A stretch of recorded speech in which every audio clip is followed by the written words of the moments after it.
There are people in this world who look completely normal. They smile at you in the street, they live in nice houses, they act kind and caring, but behind closed doors, they're involved in things so dark, so evil, that most people can't even imagine it. This is one of those stories. It's about secrets, black magic, manipulation, and a mother who was willing to sacrifice her own son just to keep her power and keep her group of girls under her control. Shingi was that kind of woman. On the outside she was just a regular woman in the community. She kept to herself, she was polite to neighbors. She acted like a loving, responsible mother. And no one ever suspected a thing. But deep in private, Shingi was the leader of a secret group of young girls. She had recruited them over the years. Some were lonely, some came from broken homes. Some felt unwanted by the world and Shingi took them in. She gave them shelter, attention, and what she called power. But that power was black magic. She taught them how to use their beauty, their charm, and spiritual spells to lure men.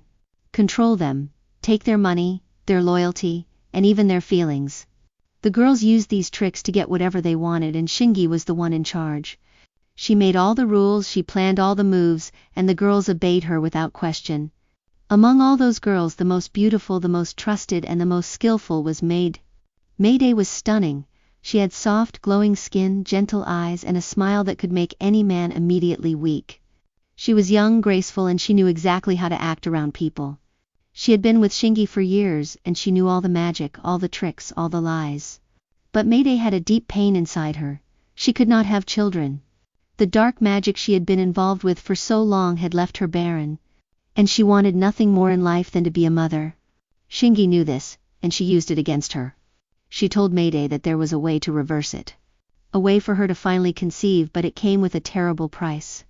A price that involved someone very close to Shingi herself. That someone was James, Shingi's only son. James was a good man. He was gentle, hardworking, honest, and completely unaware of his mother's secret life. He had no idea she led a group of girls who used black magic on men. He had no idea she was capable of cruelty. To him, Shingi was just his mother, someone who cared for him, who asked about his day, who acted proud of everything he did.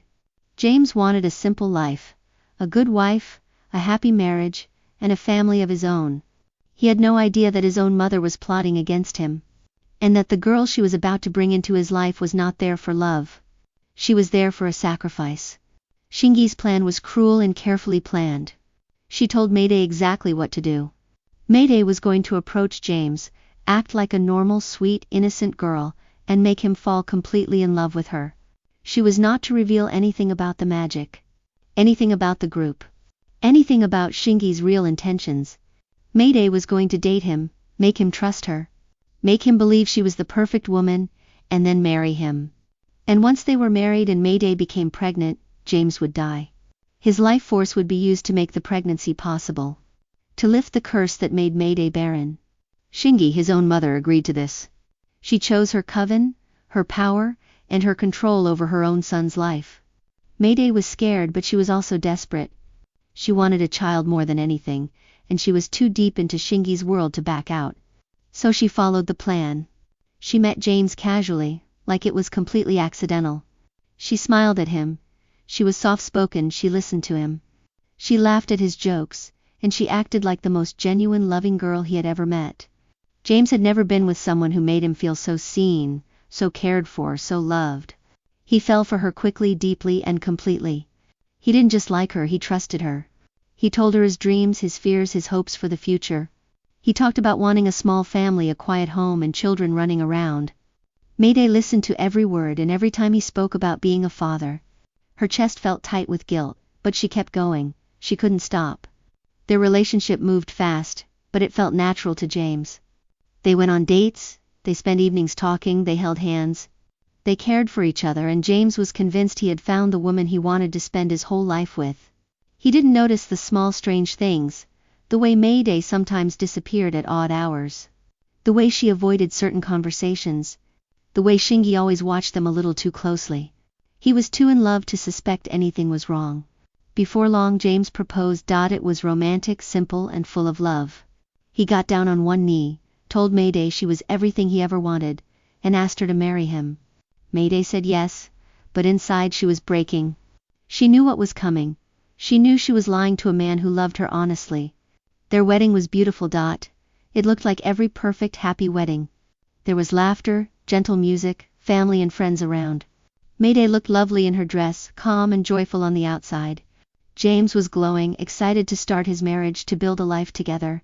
Shingi was there, acting like a proud, emotional mother, wiping fake tears, hugging her son and congratulating the couple. But her eyes were cold. She was not celebrating love. She was waiting for the plan to continue. To the outside world, they were the perfect couple. But behind closed doors, Mayday was suffering. She was living a lie every single day. She cared about James more than she expected to. She didn't want to hurt him. She didn't want him to die. But she was trapped by Shingi, by the magic, by the promise of having a child. She kept quiet. She kept pretending. And they didn't take long at all before Mayday became pregnant. It happened quickly, just a few months after the wedding. James was overjoyed. He couldn't believe it. He started buying baby things, planning the nursery, talking about names, imagining holding his little one. He was more alive and more excited than Mayday had ever seen him. But Mayday felt nothing but terror. The moment the pregnancy started, the curse activated. James started to get sick. At first, it was small things. He felt more tired than usual after work. He lost his appetite sometimes. He felt a little weak, but he told himself it was just stress. Or that he wasn't sleeping well. He didn't think much of it. But within weeks it got much worse. He started losing weight without trying. His face became pale. He had no energy at all. He struggled to get out of bed in the morning. He couldn't make it through a full day of work without feeling exhausted. His hands shook. His chest felt heavy. He was slowly, quietly fading away. Mayday watched him every single day, and it hurt her deeply. She knew exactly why he was sick. She knew it was the magic. She knew the baby inside her was feeding off his life. She took care of him, she made him food, she sat with him, she held his hand. But she couldn't tell him the truth. She was terrified of Shingi, and she didn't know how to fix it. She started to hate what she had become. She hated that she was part of killing an innocent man who loved her. They went from doctor to doctor. Every test came back normal. The doctors couldn't find any disease, any infection, any deficiency. They said James was healthy on paper, but everyone could see he was dying slowly. Mayday knew the doctors would never understand. This wasn't medical. This was spiritual. This was dark magic. James was confused, scared, and helpless. He didn't understand why his body was failing him. One day, a close friend noticed how weak he had become and told him to stop only relying on hospitals. He told James to go to church, to pray, to let the pastor pray for him. James wasn't very religious, but he was desperate. He had nothing else to try. He dragged himself to the church, weak and tired, and asked the pastor to pray for him. The pastor placed his hand on James's shoulder and began to pray. After a short while the pastor stopped, looked at James seriously, and told him the truth. He said James was not sick. He was under a curse. A black magic sacrifice. He told James that the child his wife was carrying had been planned in darkness. The moment Mayday conceived, James's life was meant to be taken as payment. James's whole world collapsed. Everything made sense suddenly. Mayday's strange behavior, his mother's quiet watchfulness, the sudden sickness, the lies.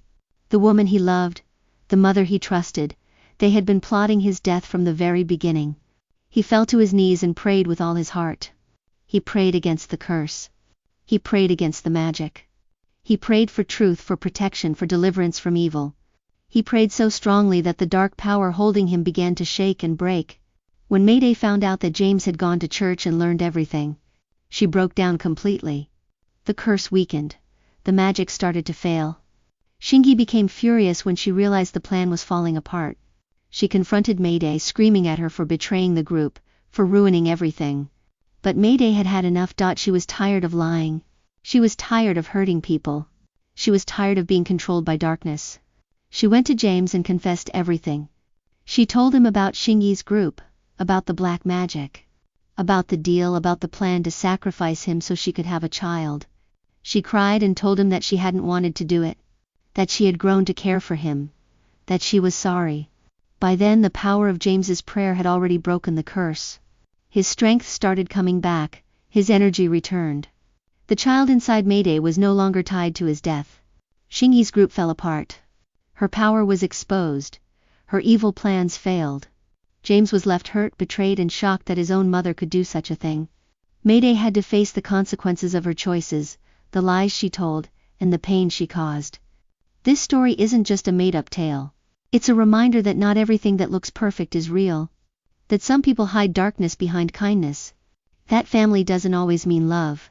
And that no matter how deep the evil, light and faith can still break through.